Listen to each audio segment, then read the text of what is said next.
It's race week again.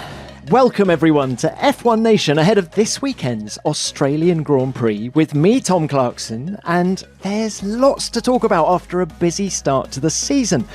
And to help me do just that, I'm joined by Sky F1 presenter Natalie Pinkham and French journalist Ferret from L'Equipe. A very warm welcome to you both. Should we start in Paris, perhaps? Fred, how are things? Very good, thank you, Tom. Bonjour. Bonjour. And Pinkle, all good? From Paris to Brentford, and it's bonjour from me too. We haven't had either of you on F1 Nation since the season's been up and running. So what did you make of the opening two races? Well, I mean, I think there's been a bit of criticism that they weren't the most enthralling races. But for me, the subplots brought the drama. Ollie Bearman, the debut in Saudi. I mean, I've just got this enduring image of him eating a banana in the garage, looking completely unflappable. I certainly wasn't that chilled out and confident aged 18. He was just phenomenal, wasn't he? You know, to step in at such short notice and to weave like the eye of a needle, threading the eye of a needle, that Ferrari through the streets of Jeddah was just so impressive. But that's my big takeaway of the first two races is Ollie Bearman's debut. I mean, just such an exciting prospect. The 1 hour before the start of the race, he was smiling at all of us watching him taking his helmet on and things like that. He was so impressive. And I think we're going to talk about him for the next 10 years. Fred, have you been surprised by the gap that Red Bull has managed to maintain over the winter? I have to admit, yes, even if I have a lot of confidence in the French boss of the technology of Red Bull, which is Pierre Verchet, I thought that he may have made some mistake doing this very different car from the RB19, but they did it way better than the RB19. So the RB20 is massive. You see, I'm hearing that actually the architecture of the car isn't that different. In layman's terms, it kind of looks it, because it certainly does look like a marked shift, doesn't it? But in fact, it is more of an evolution. I'm not surprised. I am pleasantly, reassured that they're just doing what they've always done and they won't stop. They won't sit back and relax and ever take it for granted. They have been incredibly impressive. And for that reason, when you start thinking about the pecking order for this year, perhaps the likes of Toto Wolff were hoping that they would be destabilised. They haven't been. And it's very hard at this stage to see anyone beating Red Bull in the foreseeable future. One thing that I think is going to take all of our attention in the coming weeks and months is the 2025 driver market. And I think that's been accelerated by the presence of Ollie Bearman, 18-year-old Ollie Bearman, who stepped in for Carlos Sainz, of course, in Saudi Arabia, finished 7th. And while Carlos is expected to be back for Melbourne this weekend, after having his appendix removed on the Saturday of Saudi, it does raise the question, when are we going to see Bearman in Formula One again? Okay, he's got some FP1 running. I think he's got 6 FP1 sessions coming up with Haas during the year. But what about a full-time race seat? Guys, what do we think? There's 13 seats available in 2025. Where is Bearman? Let's throw the dice first of all and talk about Bearman. Is he going to be on the grid permanently next year? Of course. You've just casually thrown in there that Carlos Sainz is going to come back and drive in Australia a week after major surgery. Can we just take a moment to say fair play to that? Yeah, true. Walking gingerly into the paddock, he's going, all right, Bearman, don't you get too comfortable.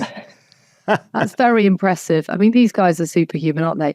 But yes, I'm with Fred. I mean, there's got to be a place for him on the grid. I guess the obvious one would be at Haas, because I believe he's very popular there anyway. And if they are the sort of sister team, if you like, to Ferrari to that extent, that would be using their partnership, if you like, in the most effective way. I agree with Natalie. Haas was pleased with him with the FP1. He did last year.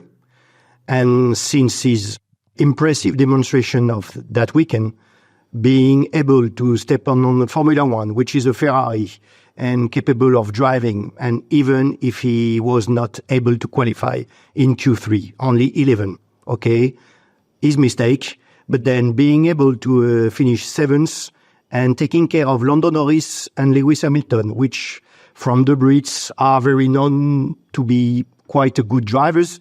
I would say that his work was perfect for a rookie. Fred, you know Fred Vasseur, the team principal of Ferrari, very well. He has given so much opportunity to young drivers over the years, be it in the junior formulas or now in Formula One. Do you think there's a little bit of Fred that's going, perhaps I underestimated Bearman. Maybe I should have thought more seriously about him for 2025 in a Ferrari? Not a second. It's not being rude to Ollie Bearman, not at all. When you have Lewis Hamilton, you don't think about anything else. So if you have Charles Leclerc and Lewis Hamilton, it's not being mistaken by forgetting Ollie Bearman. Ollie Bearman was always on the plan. And since the first problem of Carlos, Fred was aware that he may have to take Ollie on that weekend in Saudi. He spoke to René Rosing since Friday morning. So it was not a way of... But I think it's the best for a young driver not to be put in so much light, I would say. Okay, we had that with Lewis Hamilton in 2007, but it was the old days, and we have to forget about the old days that Lewis Hamilton or even Max Verstappen used to drive for a Toro Rosso during 1 year. You have to learn things. So for Bearman, the best thing is to go on a small team like us and then take care of the knowing things and learning things. So Pinks, if he does end up at Haas, could you see Bearman replacing Hülkenberg or Magnussen? So mean. My opinion doesn't count. I mean, I'm not just shirking, well, I am just shirking the question. They're both great drivers. They're both experienced. I suppose, look, based on current form on the first couple of races, it's Hülkenberg who's in the points. But that was, of course, an almighty team effort thanks to Kevin Magnussen. So they're both proven entities, I suppose, within the sport.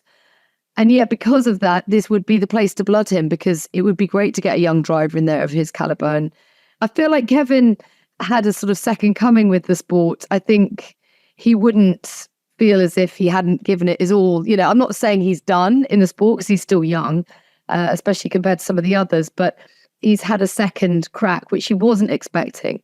And I feel like he's very philosophical as well. You know, now he's a dad, knows that there's a world and a life outside of F1.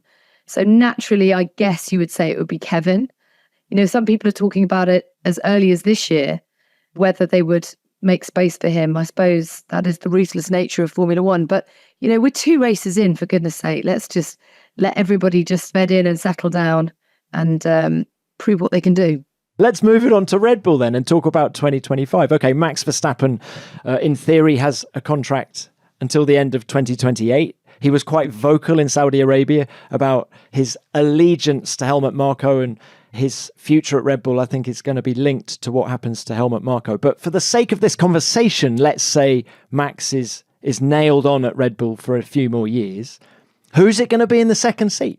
Is Perez doing enough? Perez is doing everything that's being asked of him. He's bringing it home cleanly in second. So you can't really fault him. I mean, what else is he supposed to do? I think that it feels like there has been a shift.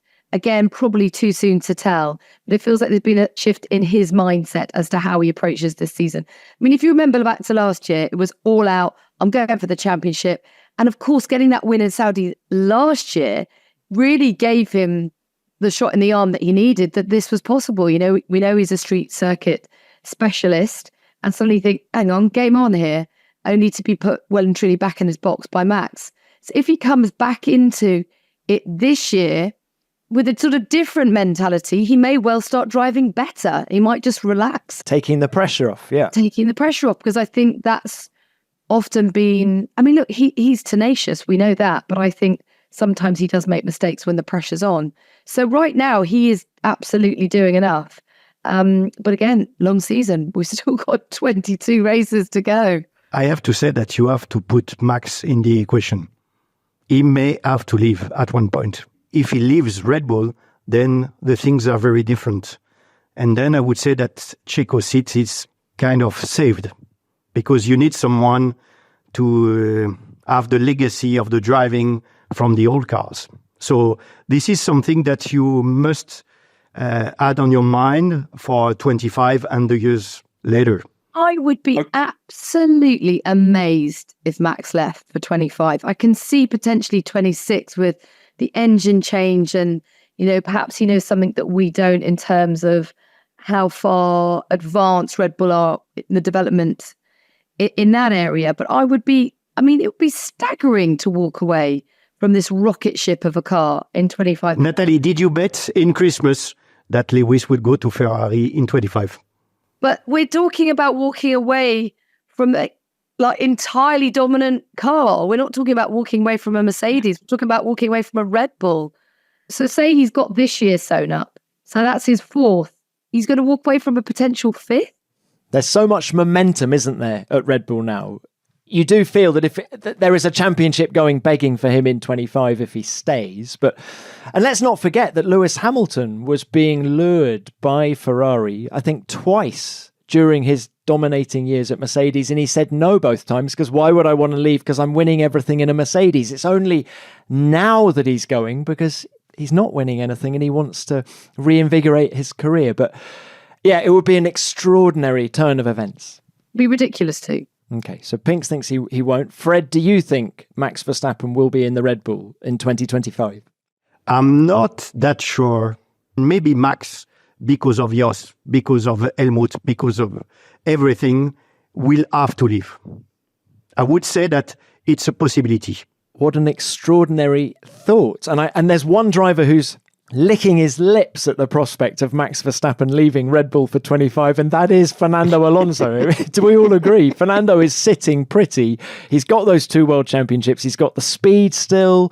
He's got the desire. We've seen that. Where's he going to end up? Is he going to end up in a Mercedes replacing Lewis Hamilton? Is he going to end up in a Red Bull? Do you know what? Even if Max stays, I can still see Fernando knocking on the door at Milton Keynes saying, come on, give me a crack. They almost did a deal about 10 years ago and it didn't happen for various reasons. So I could see him ending up in a Red Bull, irrespective of which driver stays.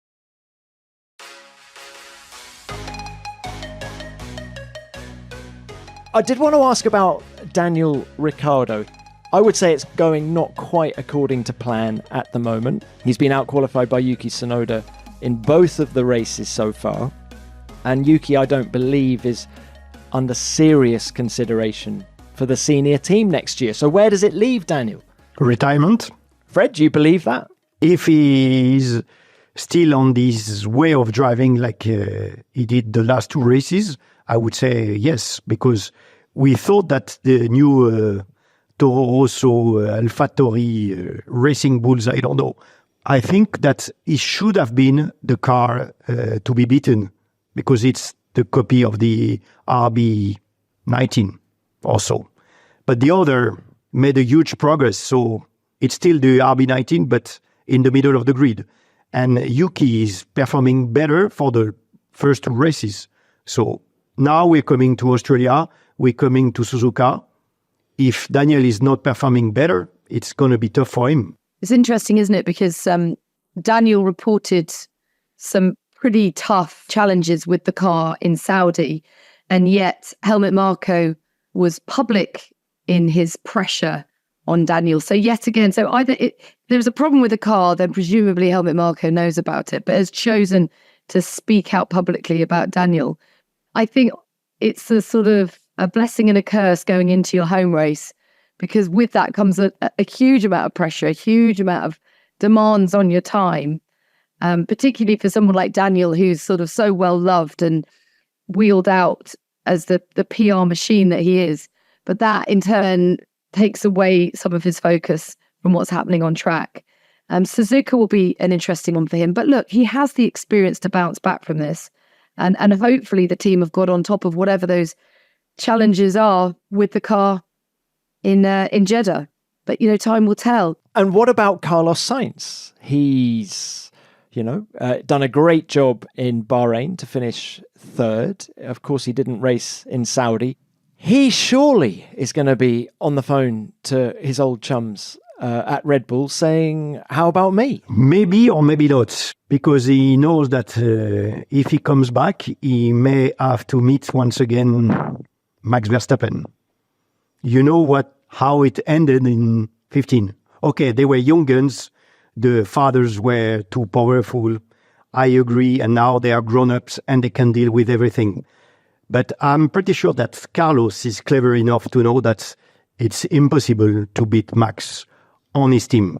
Because there was very little separating them, Fred, in qualifying when they were teammates at Toro Rosso. I think it was like over the course of the year, it was 1/10 of a second or something. So he's got the speed, he's got the experience now, couple of Grand Prix wins as well. But you think it's the fact that Red Bull Racing is built around Max that will put him off? No, I think the car is not that easy to drive. And Natalie just pointed that the Toro Rosso this year is quite picky and difficult to drive, just like Checo said about the RB19 last year. But Max is an extraterrestrial. He can drive everything. He won't ever notice that things change. He drives everything and he put it at the maximum and maybe over the limit. But for a normal driver, and I think Carlos knows that he may be a very good driver, he's not a superhuman, just like can be Lewis or Fernando. So he knows that if he comes on that car, he may be able to win races, but he won't be able to compete against Max. It's better to go on another thing. Fred, so who are your predictions for Red Bull's driver lineup in 25? Give me 2 names. I would bet on Liam Lawson and Checo Perez. Ooh. Wow, Fred, hold the front page. Pinks, how about you? The thing is, it is all about the dynamic, isn't it? I mean, I think Fred makes some brilliant points there, because I can see that, you know, you have to be strategic with this if you are second to Max. You know, frankly, that's what you will be if you join the team and he's still there. You've got to be strategic in terms of your career, because, you know, we've seen so many fall by the wayside who partnered him, and you shouldn't be lured by the attraction of going to what is clearly the quickest car at the moment if you're going to get crushed by Max Verstappen. I believe Max will be there, but, you know, stranger things have happened. And if he is still there, then I could see them putting in a young, inexperienced driver alongside him. I mean, look, TC, you know I'd love Daniel to be back in the Red Bull. And I actually think he's at a stage in his career where he can absolutely handle it. Ironically, I think Daniel Ricciardo could put a better performance in at Red Bull than he even is now at RB, because I think he knows that car and it suits him, and, you know, he's proven himself in there. I think these years out in the wilderness have been strange for him, but, you know, form is temporary, talent is permanent and all that. Why wouldn't you want to close out your career at the best team? And he's made no secret of that. That's what he wants to do. And I'm sure there's people that would want him, but again, you know, it's not a given. As we've seen the first 2 races, you've got to earn it and prove it. But I do think he would be a good fit for Max, because I just think he's mature, experienced. He wouldn't be fazed by Max in the same way, and he'd be very much prepared to play the team game. Can I ask you something? When Daniel moved from Red Bull to Renault, it took him some time to deliver. When he moved to Renault, from Renault to McLaren, he never delivered, even if he won. And then when he moved from McLaren to Toro Rosso, AlphaTauri, Visa Cash App, he's not as impressive as he was. I think he's getting old and he's not being able to come back on every car he has to drive. Listen, I think looking at the race results, you're right. But I think there are so many caveats. I think it's littered with caveats. I think that McLaren was a very difficult car to drive. Carlos Sainz said it himself. Lando has only ever known that McLaren. He's grown with the team. He's very smart staying with McLaren. He did perform at Renault. He outperformed the car, arguably. And then he broke his hand at Zandvoort. I mean, that was a horrible setback for him. And actually, it looked as if he was going to be able to do something in that car towards the latter half of the season. But look, obviously I'm a big fan of his. I'm a big supporter of his. But I recognise, you know, I'm not stupid. I recognise that you've got to put the work in, get the results. And it's a results-driven game. But I still believe he can do that. I hope so, because I love him too. Well, I'm going to be boring and say I think the Red Bull lineup will be unchanged for 2025. I think Max will stay. I think the competitive juices will get to him and he'll just say, I'm not going to give up what could be a 5th world championship. So he will stay. And I think Checo is come into this season with a new mindset and is getting the job done. Tom, if Max leaves, it's going to be Fernando 100% with Checo or Lawson. You mentioned Lando Norris. Do we think he's going to regret having re-signed for McLaren as early as he has, with the 13 seats up for grabs, one at Mercedes and one at Red Bull? Do you think he jumped too soon? I don't think so. I think it's a really smart move because I think McLaren are going in the right direction and they're continuing to do so. I mean, you played down their chances before the start of the season, and I think I know that they're lacking pace in a straight line. I know that he was frustrated in Saudi. So obviously the Jeddah circuit highlighted their weaknesses. But I just think there's something so important about being loyal to a team and sticking with the team and moulding that team around you. I think Lando's being clever in that respect. I'd love to see him in the Red Bull. That would be great. Great to see him perform alongside Max. But everything's a risk, isn't it? As Fred's just flagged up with Daniel's career, you make the wrong move at the wrong time in your career and it can change everything. It's not to say that it's terminal in the case of your career and how you're remembered, but I think it's smart. Do you think the dynamic within McLaren is going to change this year with Oscar Piastri, year 2, got his feet under the table? I thought he was incredibly impressive in Saudi. You say being loyal to a team, which Lando clearly has, and moulding the team around you. I just wonder whether Oscar's thinking exactly the same thing. That's the best for McLaren, having 2 great drivers pushing each other. That's the best when you want to grow and become one of the first 3 top teams. So you have to deal with 2 wolves. And Andrea Stella, the team principal at McLaren, is a guy who I think will deal with 2 wolves, as you say, Fred. Well, I think he gets the sport. He's worked with Michael Schumacher in the past and Fernando Alonso, and I think he'll keep a lid on the politics inside McLaren. I totally agree about Oscar. I mean, last year he was brilliant as a rookie, but there were just a few mistakes, and he was just laser focused on ironing them out. And I feel like this year he's shoulders are back. He feels like he's grown a couple of inches. He's confident in a way he wasn't before. I don't know whether that's just innate in him or just great mentorship from Mark Webber. He just seems quietly more confident now than he ever has. Oh, his Achilles heel last year was race management and particularly managing the tyres. And we've had 2 races this year so far, and there's a marked shift in the right direction in terms of his race management. So he is making ground where he needs to make ground. So it'll be fascinating to watch the intra-team dynamic at McLaren, particularly if they're able to outdevelop some of their rivals as we get into the meat of the season. But guys, what about Mercedes? We know that George Russell is going to be there next year. He signed that 2-year deal midway through last year. Who is going to be alongside him in 25? Toto Wolff talks endlessly about Andrea Kimi Antonelli, who is racing in Formula 2 alongside Ollie Bearman this year in the Prema team. Is he going to be ready to step up alongside George Russell at Mercedes in 25? Toto's talked about Max Verstappen and how much he'd love to have him there. Alonso has no doubt been on the telephone as well. Ocon has a contract, a management contract with Mercedes. Carlos Sainz has probably no doubt been on the telephone as well. He's looking for a drive. Where's your money? I think that much depends on how Russell performs this year, because I think if Russell grows into the natural team leader, then they will be happy to bring on a young, inexperienced driver under him, like Antonelli. I think if Russell falters, as we saw in Singapore, and little mistakes creep in, which I don't think they will, but if they do, then I think they will be more inclined to go for, Fernando, potentially. I mean, I'd love to see Max there, but no. I've already said Max is staying at Red Bull. Our listeners won't be able to see this, but Fred has just got the most gorgeous wry smile on his face through all of this. I sense, Fred, that you really just enjoy, almost like a fantasy league, with your football players just moving them around from team to team and getting the best combo, don't you?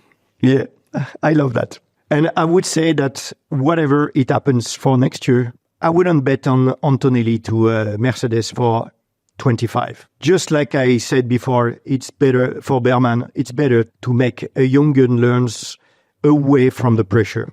Even if Kimi Antonelli is said to be the next messiah. But remember, we only have one Lewis Hamilton or one Max Verstappen or one Fernando Alonso every 10 or 15 years. So don't put pressure on these guys for that. And even Max learned in a small team. I would bet on one last year for Fernando Alonso or 1 year for Esteban and see what happens. Go on. So give me two names at Mercedes. Well, we know one of them. Who is going to be George Russell's teammate next year, Fred? Ocon or Alonso. Because he is part of the managing of Mercedes, so he can accept to sign only 1 year. And then in 26, you can put Antonelli back in Mercedes, and he has learned in Williams or whatever. Luca De Meo at Alpine will no doubt be hoping that Esteban Ocon stays at his team next year. Do you think both Ocon and Gasly are looking for a way out, given the way the year has started for them? 2 months ago, I would have said no. We all know that next year's car will be the same as this year's car, so you can already know who's going to finish first and who's going to finish last. And especially with all these people leaving Alpine, which is a nightmare for me as a French, you can't see the team being able to be back on the track at a nice position before 26 at most. It will take years to come back. With your L'Equipe hat on, how are you reporting the Alpine story this year? How much loyalty is there in the French media towards the national team? We are not loyal. We are just journalists. So at one point, we decided that it's not worth going on report every weekend to say that they are lost. If they are not getting better, okay, we did a small story about Esteban because the driver Esteban last week in Jeddah was great. Okay, he was only 13, but he has the worst car on the grid and he managed to be 13. Okay, it's not good, but for that kind of experimentation, it's great for him. He did a very nice drive, but we can't say more about that. And then we're going to have to cope with that unless there is big rain in Melbourne or a big crash in Suzuka and Pierre or Esteban take the chance to the opportunity to make a result. I could see Alpine in 25 being a great opportunity for some young drivers. Jack Doohan, for example, their reserve driver this year. I think there's surely a great opportunity. I would bet more on Victor Martins if he performs on F2. Maybe Jack and Victor, or is it either or? It would be stupid to get rid of all the two drivers. For my two French drivers, it's going to be a nightmare because they can't show their skill this year. To find the opportunity to get away, it's going to be difficult for the two of them because we all know that they are very good drivers. They won Grand Prix, one each. They made podiums, so they're good. They're even very good, but they won't be able to show their skills this year. So you need to take one at least, and maybe the two, but to have the experience at the team, which has to be rebuilt. Yeah, I mean, Fred's spot on there because how can your stock rise if you can't prove your worth in a car? And there was a time when we talk about Ocon of being the star of the future. You know, he was so highly thought of by Toto Wolff, for example. And then he obviously had that sabbatical and it feels as if he's just like disappeared off people's radars. He still puts a smile on in the pen every time we speak to him. But it must be incredibly hard. And Gasly as well, you know. His stock was incredibly high at one point when at AlphaTauri, and we thought he's going on to great things. And it must be immensely frustrating. I do have to take issue with you, though, Fred. Some journalists are loyal. You do have a heart. Just look for it. Search for it. It's in there somewhere. You raised the topic of Toto Wolff and Esteban Ocon, and Toto is so ruthless. And if he thought Esteban Ocon was, you know, the next great driver in Formula One, there's no doubt in my mind that he would have put him alongside Lewis Hamilton. So the fact that Ocon didn't get the drive at Mercedes, I don't think was not a vote of confidence from Toto. And I just wonder where it'll leave him going forward? It was hard for Ocon when he was up against George. I mean, it feels like a century ago now, but remember Spa in the Williams, and it was just a matter of time before he was promoted to the Mercedes seat. I agree with Natalie. And remember that the one who was doing all the job in the 19 simulator of Mercedes was Esteban. The day that Lewis was sick, it was in Germany, 19. And Esteban flew at 2:00 in the morning to be ready to get the Lewis seat. And it's because Lewis said, okay, I will deal with that and I'm going to qualify. And he was very sick, but they all believed in Esteban. And there is only 2 seats. So Toto had to deal with George Russell and Esteban Ocon. He chose George, but it was not, I would say, a vote against Esteban. It was a vote for George. Okay, that's a fair point. And let's talk about a Mercedes power unit now that's in the back of the Aston Martin. Does that mean Aston is a potential home for Ocon, given his links with Mercedes? I would more bet on Carlos to go there. If Fernando goes to Red Bull.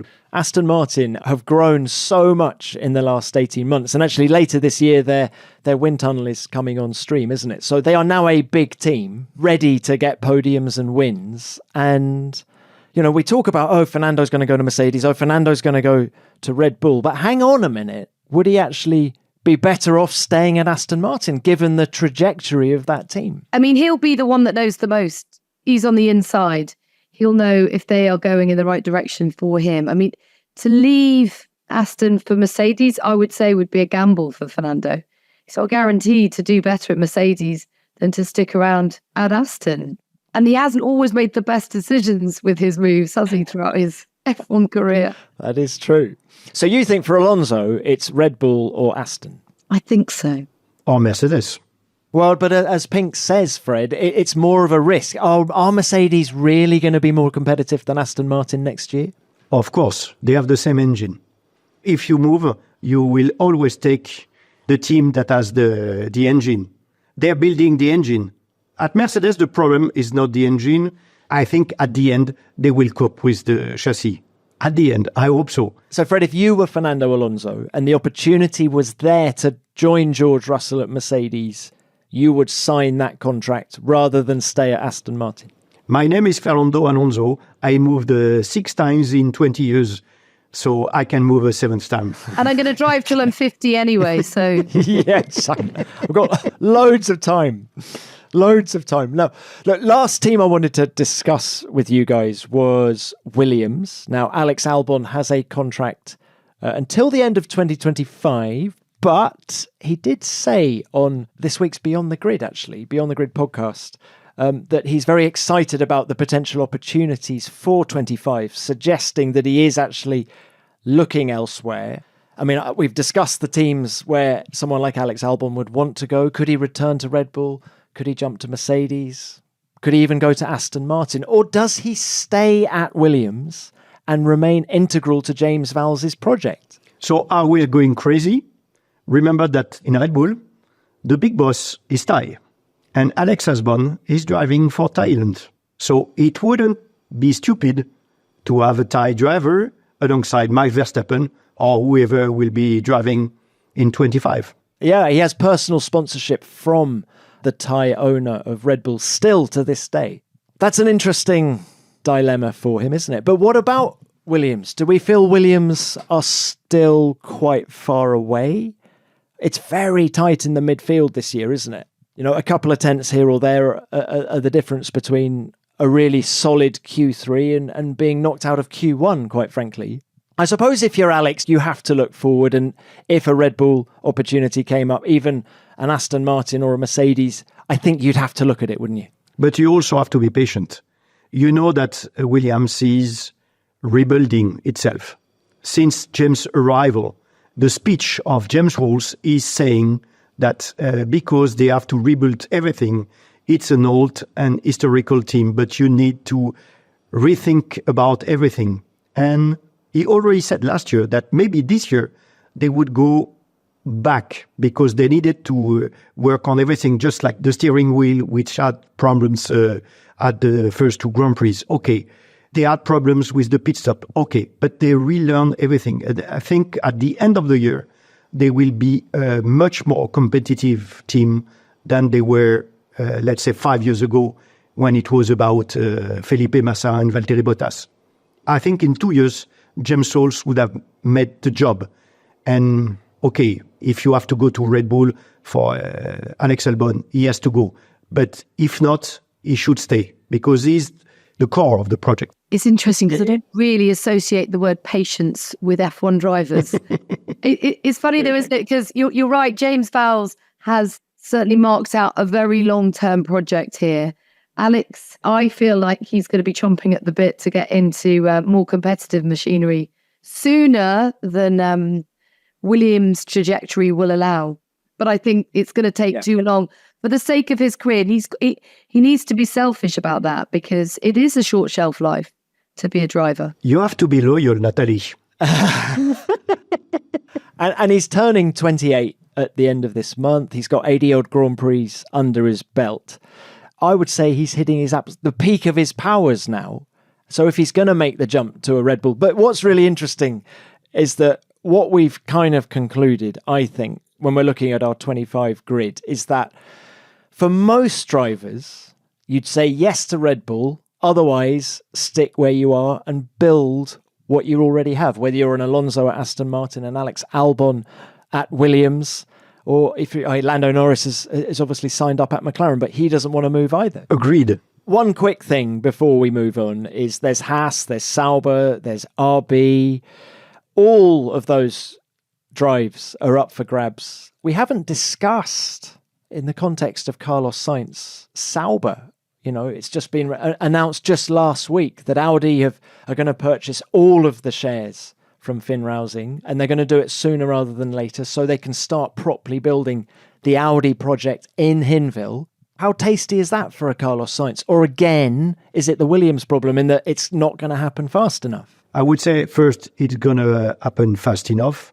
Carlos is more mature than Alex Albon. He already won races, so he needs a car where he can deliver at once. I think Audi is going to take time, and especially if Audi wants a German driver and a young driver. So Carlos is Spanish, and he's not young enough to be fitted in that seat. So I wouldn't bet on him for the Sauber project. You make a compelling argument, Monsieur Ferret. We have asked our listeners to send in any questions that they have. The email address, if you want to do so, is f1nation@f1.com. And Eva got in touch after our Saudi Arabian Grand Prix review. She says, when selecting a driver of the day, the panellists often gloss over Max Verstappen. And I wonder why that is. When was the last time he put a wheel wrong in any situation? He's winning every race with a big gap, despite his teammates showing the field is close. So it isn't just the car that puts Verstappen so far ahead.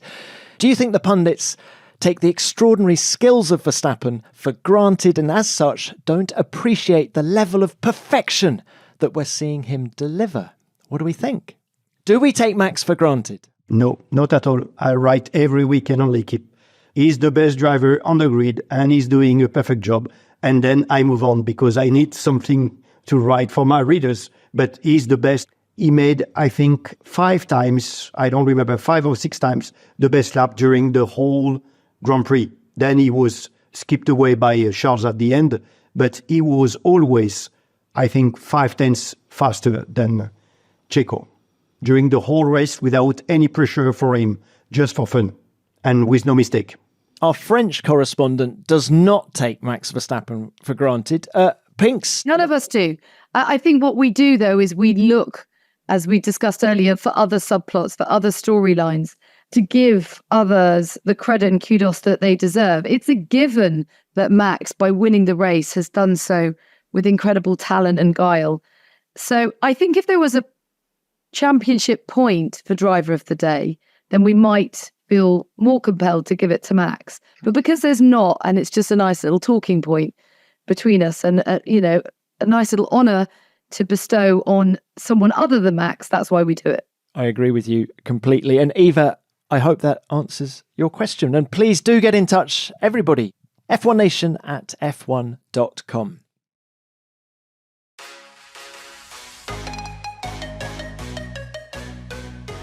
All right, my friends, it is now time to test your knowledge of the Australian Grand Prix in Quiz the Nation. And we've got 4 rounds: qualifying, sprint, race, and the podium. And if the scores are even after those, then we do have a tiebreaker in place, so we can crown a champion. Are you ready to go? Ready for the race. We are ready. Well, let's get started with the qualifying round. You'll each face one quick-fire question worth 1 point. Question 1, Fred. Who has the most pole positions at the Australian Grand Prix?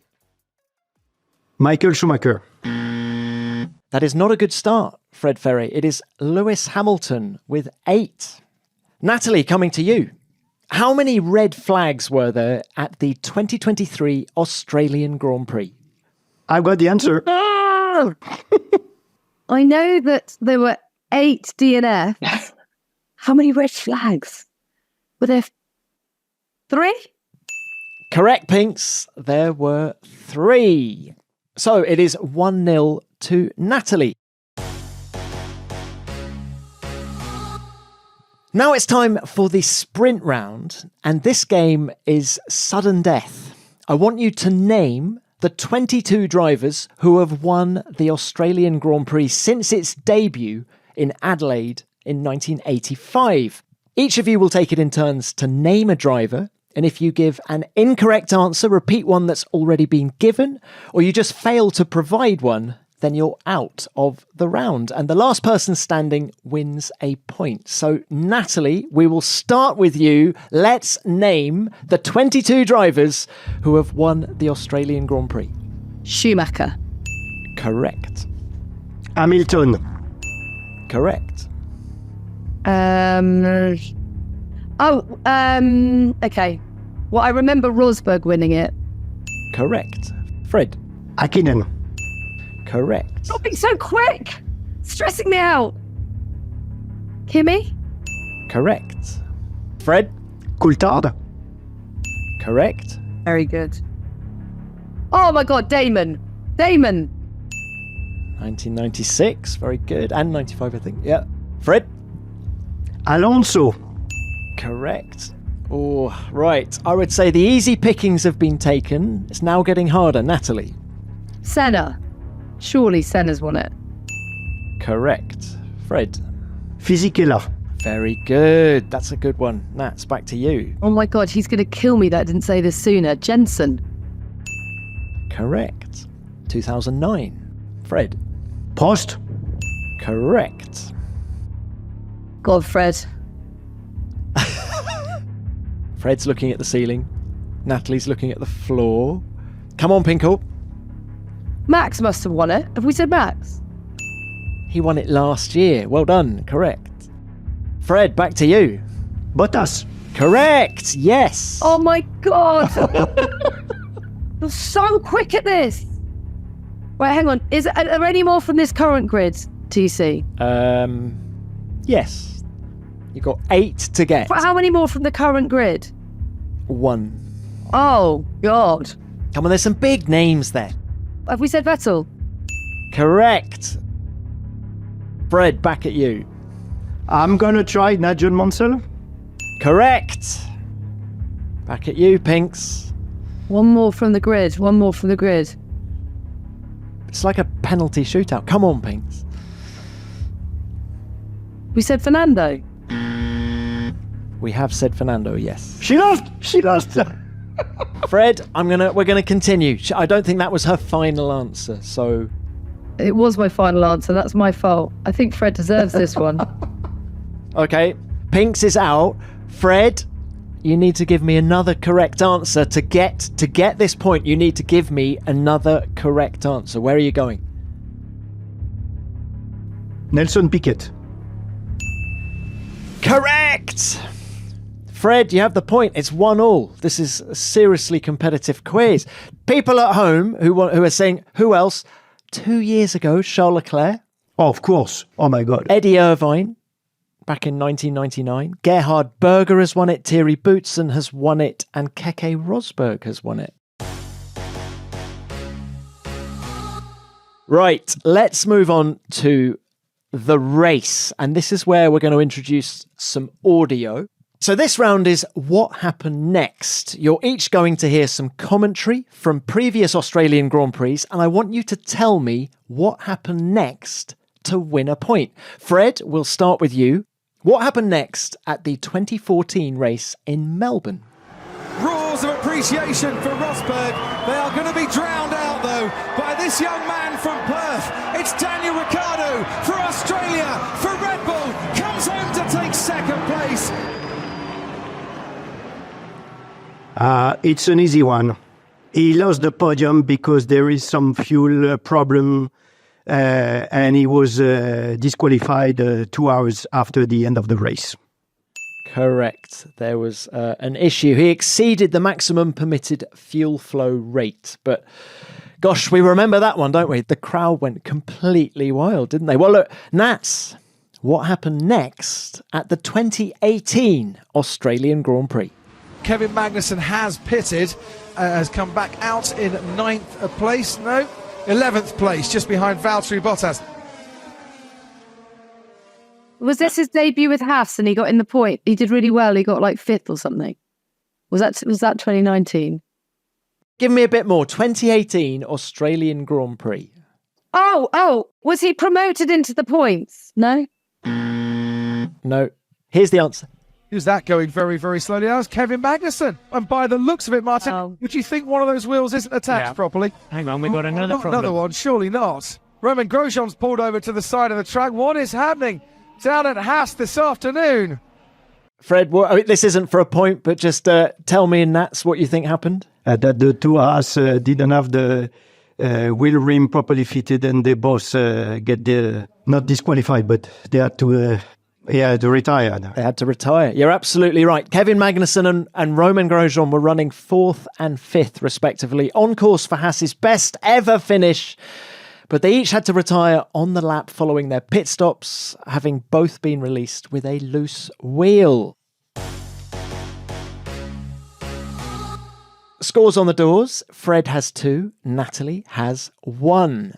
She won't be enjoying this, Fred. So let's move on now to the podium, the final round of this week's Quiz the Nation. Your task is to reveal which mystery Formula One guest I am. I'll give you 3 clues in total, one at a time. If you guess correctly after the first clue, you'll win 3 points. After the second clue, you'll receive 2 points. And after the final clue, just a single point. And once you think you know the answer, shout it out. So for 3 points, clue number 1. I can speak Japanese. Takuma Sato. Jensen Button.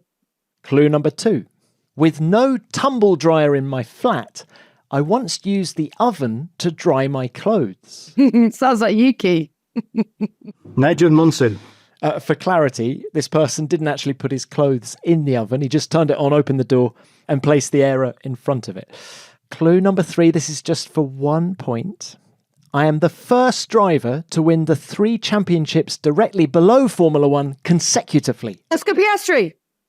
She's done it, which means, Fred, it is 2-2, and we're going to go to the tiebreaker. So for this, you both need a bit of paper and a pen, because you're going to have to write down a number. And I don't want you to be influenced by the other person. So I'm going to read out the question. You're going to write down your answer. The nearest to the answer will win the quiz. It's as simple as that. Here we go. How many pit stops were there in total at last year's Australian Grand Prix? Okay, write down your answer. Closest to the correct answer wins. I'm going for it. It's a big one.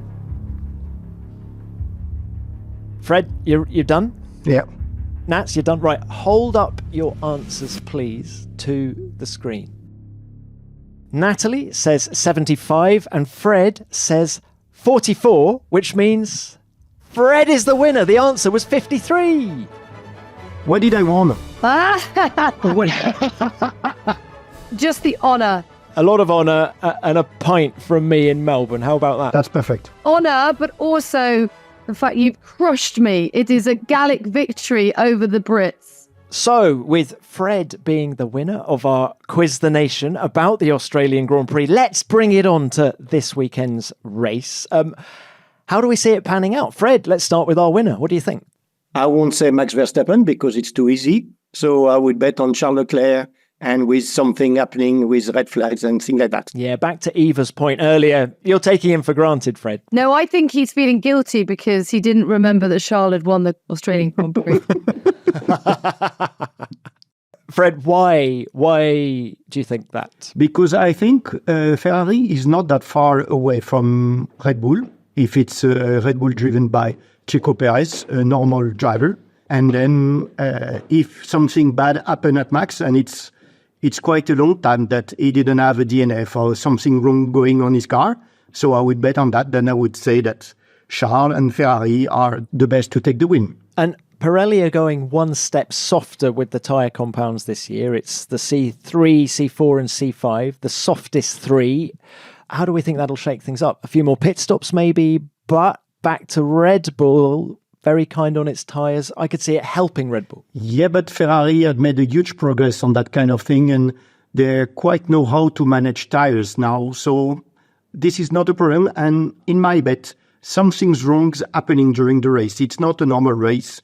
And maybe it's rain, maybe it's a huge crash, maybe it's Max DNF. So we are not related on tyre management and everything's going smoothly.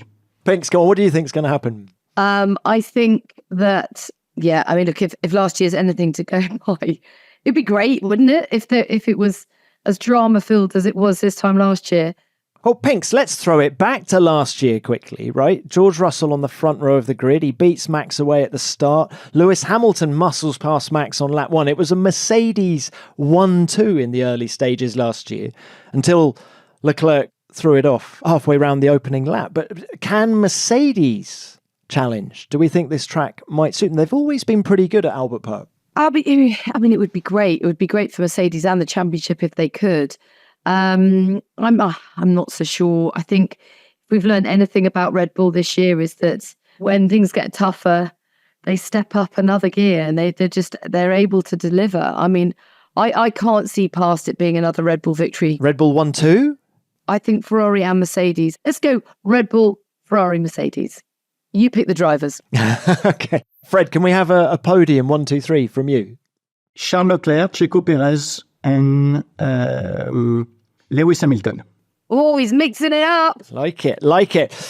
One thing I think we learnt in Saudi was just how good the McLaren is through the fast corners. And since they changed the track in Albert Park a couple of years ago, it's now really fast. So I could see this playing to McLaren's strengths. Forget about last year with the McLaren early season, they were struggling massively, but I could see Lando and Oscar Piastri being competitive this weekend. I might even go for a Piastri podium. Piastri podium, Pinks. I'm going to go Max for the win, Charles Leclerc for second, and Oscar Piastri for third. Wow. Can you imagine the party? And let's hope it doesn't become a quiz question next year when we have to reflect on it being taken away for a fuel flow problem or something. But Pinks, well, Fred and I are going to be on the ground in Melbourne. Tell us about your week, because you're going nocturnal, aren't you? Yes, I'm quite excited actually, because I won't be going to Australia, but I will still be working on the race back at base. So I will be going through the night. Let's see what happens. Well, for people on the ground in Oz, qualifying starts at 4 p.m. in Melbourne and the race is at 3 p.m. So that's 4 a.m. in the UK. And check the official Formula One website or app to find your local timings for each session wherever you're watching in the world. Let's check in with our F1 fantasy team now, F1 Nation Racing. We've got more than 300,000 teams in the F1 Nation World Championship 2024. That is a huge number. And it means our already slim chances of becoming fantasy champions are even slimmer. We're currently ranked 21,576th in the pecking order. And congratulations to our leader, Danny74, who's on a whopping 622 points after the opening 2 races. We might not have that many points, but at least we've been consistent with 208 in Bahrain and 203 in Jeddah. I'm going to use up all 3 of our free transfers for the Australian Grand Prix. I'm backing my podium prediction and replacing Fernando Alonso with the home favourite Oscar Piastri. I'm also, rather boldly, taking out Red Bull as one of our constructors and bringing in McLaren. And Zhou Guanyu has made way for Yuki Tsunoda. So that gives us a lineup of Verstappen, Piastri, Albon, Tsunoda and Magnussen, with McLaren and Williams as our constructors. And remember, F1 Fantasy is free to play. Just go to formula1.com/fantasy or search for Fantasy on the official F1 app. Create your team and join the F1 Nation World Championship 2024 to compete against us and other listeners. And don't forget, you have until the start of qualifying in Melbourne to make any changes to your team for the Australian Grand Prix. Good luck!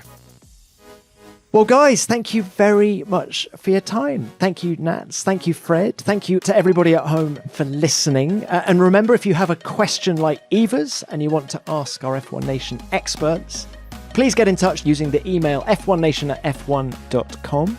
And little plug, please check out this week's F1 Beyond the Grid with the Aussie home favourite Oscar Piastri. That'll be available on your pod feeds from Wednesday, and you can also watch our full chat from his driver room in Jeddah, no less, on Formula One's YouTube channel. But we'll be back next Monday from the Albert Park paddock with our review of the Australian Grand Prix, so do join us then. F1 Nation is produced by Formula One and Audio Boom Studios.